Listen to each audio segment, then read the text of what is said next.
Hey guys, what's up? The full patch 7.0 Dawntrail expansion patch notes have been released. Taking a quick skim through them, it's largely the same aside from the fact that now we have juicy job details, and that's what this video is going to be all about. First thing that I want to talk about is that Tenacity is being buffed. It says damage dealt, damage received, HP restored has all been increased, or rather damage received has been reduced. I want to talk about that more in more detail later, but not in a summary video. Very interesting change. Now we're going to go through a whirlwind tour of this. I'm going to spend as little time as possible on each job. We're going to be starting out with the Paladin. We're looking at very minor potency increases to Fast Blade and Riot Blade. Fighterflight Ready now has the effect of giving you Goring Blade Ready, and now Goring Blade is specifically going to be only castable while under this effect. Royal Authority also has a slight potency increase and will, instead of granting you 3 stacks of Sword Oath, now will feed into the 3-part combo of Atonement Ready, which is the abilities Atonement, Supplication, into Sepulchre, which Supplication and Sepulchre are new abilities, basically functioning the same as current Atonement. Intervention's getting a small boost where it's going to give 10% more mitigation if you have the Guardian status effect on, where Guardian is going to be the upgrade to our 2-minute cooldown. Then we're looking at a little bit of potency increases for Confiteor, Blade of Faith, Blade of Truth, and Blade of Valor. Another change is that Requiescant is going to be upgraded to Imperator, and that we are going to get a new ability named Blade of Honor. For Warrior, we're looking at a little bit of a potency increase to Heavy Swing and Maim, as well as Storm's Path. We're looking at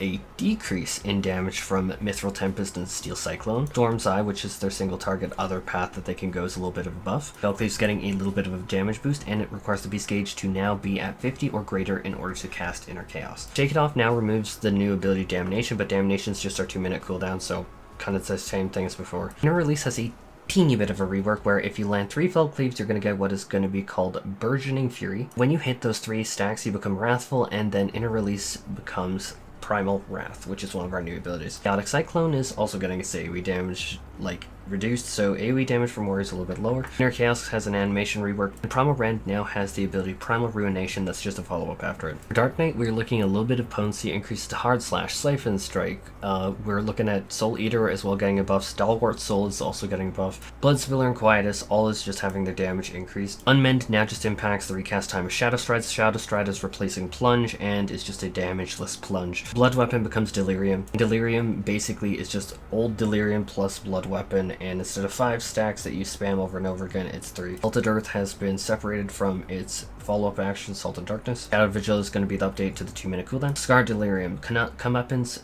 Tor Cleaver are going to be the single target combo of the spender of your blood gauge, instead of just spamming one ability over and over again. And Impalement is going to be the AoE version of it. This Esteem is going to be a damage cooldown that you get when you cast your Living Shadow. Gunbreaker's looking at a bunch of potency increases across the board. Keen Age, Brutal Shell, Solid Barrel, Burst Strike, Smashing Fang, and all the little abilities following it, on the continuation button. Blasting Zone's getting an increased potency buff. No Mercy is now going to grant you a buff that allows you to cast Sonic Break. Bloodfest now will give you the effect of Ready to Raise, and that means you can use Fated Brand, which is a new ability. Bloodfest is now going to give you a charge that allows you to use Reign of Beasts. Noble Blood is a final ability for you, as well as Lionheart. I'm going to stuff the tank roll changes in here just because the collage had the space. Rampart now gives you a 15% incoming healing buff, as well as Reprisals. Effect is now 15 seconds up from 10. White Mage's Presence of Mind is going to get a effect where it gives you 3 charges of Sacred Sight, which is going to allow you to cast Glare 4, which is just a very high potency explosion. Mage gets a mobility ability, Ethereal Shift. Tetra Pak Grandma is now going to have 2 charges. Plenary Indulgence will work on Medica 3. Dia is having a very slight potency increase. Slightest Misery is now just damage neutral. Temperance, when you cast it, can now be followed up with Divine Caress, which is a brand new ability that applies a humble 400 potency barrier that, when popped, will give a regen effect. And Medica 2 is getting a slight upgrade to Medica 3. And then for all the healers, as well as all the casters, Swift Cast's recast time is going to be lowered to 40 seconds, down from 60. Scholar did not get Miasma 2 back. Frowny face. Team Stratagem's effect is now up from 50 seconds to 20 seconds. You're going to notice that with a lot of the buffs is the rare buff window they're trying to extend to 20 seconds, likely just so it's easier to overlap with everyone, so that's nice. 1/3 additional time. Yeah, that's neat. Biolysis is getting its potency increase from 70 to 75. Recitation, interestingly enough, does have its recast time reduced to 60 seconds, which I really am a fan of. I'm going to try and keep exposition for my main to minimum here. Also, now Consultation, which is just a new replacement to Succor, that's all Consultation really is, now can can be cast without costing resources. Roy has a very slight potency increase. Bane Stratagem now can be followed up by Baneful Impaction, which is an OGCD damage over time effect. Consultation just upgrades Sucker. Seraphism is an amazing ability. I did a video breakdown on it. We do not have time to get into it here, and Manifestation and Accession are basically Seraphism's Adlo and Sucker. Essential Dignity now gets 3 stacks instead of 2. Divination can now be followed up with a direct damage OGCD ability called Oracle. Card system has been completely reworked. A summary video is not where I can go into the level of detail I want to there. I definitely have a video on my channel, or if you want to check out my website, it's fx.gg. It has all the media tour coverage. Everything here is seemingly the same here with Astro as in there. Combust potency was increased. Horoscope now will work with the new aspected Helios conjunction upgrade. Neutral Select now has a follow-up ability named Sun Sign, which is going to be a 10% damage mitigation. Sage Eucrasia can now upgrade Eucrasian Dyscrasia, which is a brand new AoE ability which deals damage over time affected targets, and very, very, very incredibly important, because I know a lot of healers check out my channel, this doesn't stack anymore. What the flying fudge? I want to talk about that, but I can't in a summary video. What the fudge, guys? We were this close to having a different on GCD cast. Come on. Like, I don't agree with the hashtag healer strike. Like, I'm gonna still be playing healer. Like, I love my healer. But like, I just want anything other than Broil to be cast. When Sage had... I digress. Soteria has had its recast time reduced from 90 to 60 seconds. Diz's healing amplification effect has been extended to 15 seconds. Diz's has had its potency increased, as well as Toxicon to match, as well as Numa. Sage gets a new OGCD sub called Psyche, which is a 60-second OGCD burst. Prognosis, Eucrasian Prognosis, the barrier is now upgraded to Eucrasian Prognosis 2, and then Sage is getting a new ability called Philosopher, which is going to heal allies every time they take an action, and give 20% heal amp. By action, I should clarify, I mean spell, like on GCD spells. Bard has a metric ton of changes listed, but most of it devolves into potency changes, or Eagle Eye is now the new name of their like straight shot ready buff, which allows them to execute either the single target refulgent arrow or the Shadow Bite AoE. Bard's battle voice buff has now been increased to be 20 seconds duration, following in line with other buffs. Same thing with Radiant Finale, and Radiant Finale is now going to give you Radiant Encore ready, which is just your capstone ability. It's more damage with how many codas you have. Bloodletter is now going to get upgraded to Heartbreak Shot, and then Resonant Arrow is now going to be kind of a like big finisher that you get from your barrage ability. And then all of the physical range DPS are going to be getting their defensive buff, getting an increase from the defensive mitigation of 10% mitigation to 15% mitigation. Oh yeah, and Wide Volley is back. Genius is much more straightforward. It's getting basic potency increases to a bunch of abilities. Drill as well as Spire Blaster are getting 2 charges. Barrel Stabilizer is now going to instead give you like a special buff that allows you to go into the overheated state, and overheated state is now going to be allowing you to cast the upgraded Blazing Shot. Ghost Round and Ricochet are being upgraded to Double Check and Checkmate. The Ghost Round now is going to go from single target to AoE. That's the biggest difference. Chainsaw gets a follow-up ability called Excavator, which is going to be great. And then when you go into that like what do you call it, the Barrel Stabilizer effect, you're going to get the full Metal Field executable ready, which is just a really powerful like capstone ability. For Dancer's standard finish is going to give you Last Dance ready, and Last Dance is just going to be a weapon skill, so on the GCD, which is just going to do more burst damage. Critical finish when you do it is going to give you Dance of the Dawn ready. It's going to be on the GCD weapon skill that does even more damage. It's kind of like, how to say it, best way to think about it is as a upgraded Saber Dance. It's still going to cost you like your gauge. Tilana is going to only be cast when you are finished doing technical finish. Oh yeah, and Flourish, your like 60-second like cooldown, is going to give you what is called like finishing move ready, which is just basically like skipping your dance for standard step. For Red Mage, there are a lot of potency changes we're looking at. We're looking for Fire, Verstone, Moulinet, basically Fire, Holy Scorch, like just basically your entire Red Mage baseline is being shifted up. It includes things like Resolution. So I want to be very clear. Red Mage still has Verraise. Red Mage did not lose their raise, nor did Summoner. I don't know where that rumor started from. Red Mage kept the res, as did Sumner, guys. Red Mage didn't lose it. The comments. What the heck, guys? Who started this weird rumor? Acceleration is mostly going to act the same, but it's going to give you what is called Grand Impact Ready, which is going to be an on-GCD spell, which is going to give you a little bit more mobility, which Red Mage kind of desperately needs. Magnification is going to give you an effect called Prefulgence Ready. As well as Magnification is also going to give you Vice of Thorns, which is going to be a really cool OGCD ability. Also, Prefulgence is an OGCD ability as well. Please don't make me talk about Black Mage, because I know the Black Mage maidens are very angry. Okay, we're going to start with Font is now completely reworked. It fully restores MP, gives you Astral Fire 3, grants you Thundercloud, which is going to be a buff that you now require in order to cast any Thunder spells. That system's been totally reworked. You're also getting 2 new Thunder spells, single target and multi-target with the high Thunder spells.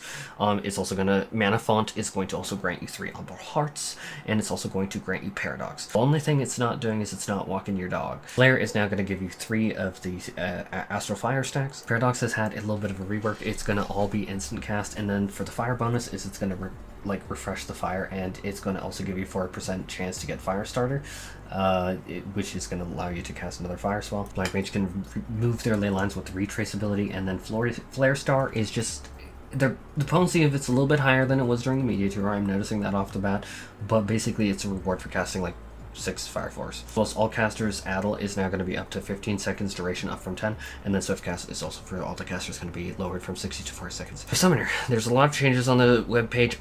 The overwhelming majority of them is slight potency increases across the board. In terms of real changes, Fester is now called Necrotize. Basically, it is just a potency increase, but with more flare, more flash, new animation. Searing Light is now followed by the OGCD Searing Flash. And then we're getting a new summon, which is going to be that, like, Solar Bahamut. But for all intents and purposes, functions the exact same as current day Bahamut, but now you get a new ability, which is the only real new keybind that you have, which is going to be the Lux Keelbind. Dragoon has a lot of potency increases, which I don't have the time to get into every single one here. Just general baseline kit has been raised. Easiest way to explain the combo system is that they basically took out that extra positional at the very end, like where you'd go Fang and Claw, Wheeling Thrust, and just have completely removed that positional, and now you have the positional-less, like no positional Drakesbane ability at the end of that. So basically they eased up the positional requirements that Dragoon goes through. Dragoon's Spine Shatter Dive's been removed, and Wind Glide is now their mobility ability. It does no damage. 2 charges every 60 seconds you get one. Dragonfire Dive now grants you Dragon's Flight Ready, which is going to do you that Rise the Dragon new ability, which is really cool. Battle Litany's duration up from 15 to 20 seconds, just like all the other buffs. So the Life of the Dragon system was also reworked totally, so now you're looking at the Mirage Dive thing. That's just like a basic thing now. Now you're going to see that Gol has now basically had Life of the Dragon like completely wrapped into it, and so they kind of like took out all that Mirage Dive complexity and shoved it all into Gol. We're also looking at True Thrust as well as whatever else increased into Lance Barrage and Spiral Blow. Now Star Diver is going to get another combo action after it called Star Cross, which is going to be a like off the global cooldown ability. Ninjas had the Huton effect completely reworked, which means that anything impacting it has had that removed. Huton itself is now going to do like fire damage and an AoE, and it's going to hide you now. So kind of like if you're familiar with Suton, this is like an AoE Suton. There's a new effect called Kazumatoi where Armor Crush is going to give you like you can hold up to 2 charges of Kazumatoi, and then you dump them into enhancing Aeolian Edge. So to replace the Huton system, you kind of have to like, hey, Armor Crush, and then your next like 2 Aeolian Edges like do more damage. Okumori is basically Mug, but upgraded. 10 Shijin is going to give you 10 Rejindo Ready, which is just an upgraded like finisher capstone big kaboomy ability. Kunai's Bane is just Trick Attack being upgraded. I guess that they're just sick of Trick Attack being called, so now it's Kunai's Bane. Back in my day, Trick Attack was the buff.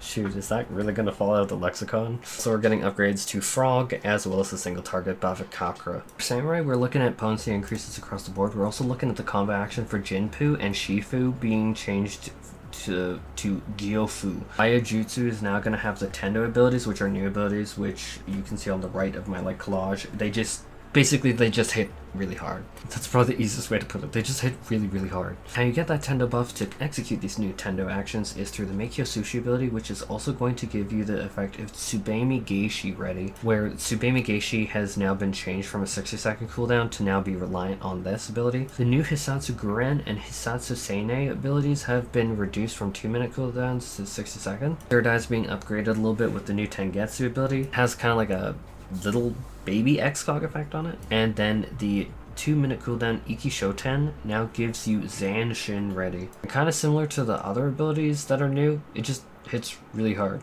For the Reaper changes, Harpy is going to increase your soul gauge by 10. A little bit of QOL. Your mobility abilities are now going to allow your next Harpy to be cast immediately, and that it now has a little bit of interplay that then now with this enhanced Harpy, it's going to like reduce your mobility abilities cooldown by like 5 seconds, as well as regress. Now you don't have to wait like 10 seconds to recast, you can keep spamming it if you want. Shroud now grants you Oblatio, where Oblatio will allow you to cast the ability Sacrificium. Plentiful Harvest will also now grant you the effect called Ideal Host, which basically is like not going to use your gauge in order to go Enshrouded. And Communio will now have a follow-up action on the GCD, which is Perfecto, which is like, I don't know, like just a really good heavy-hitting ability. Sorry, it has been a very long night, and then going through this has been a lot. And lastly, the melee DPS are gonna get Faint, duration extended from 10 to 15 seconds, and then we are looking at Breaking Wind, which is just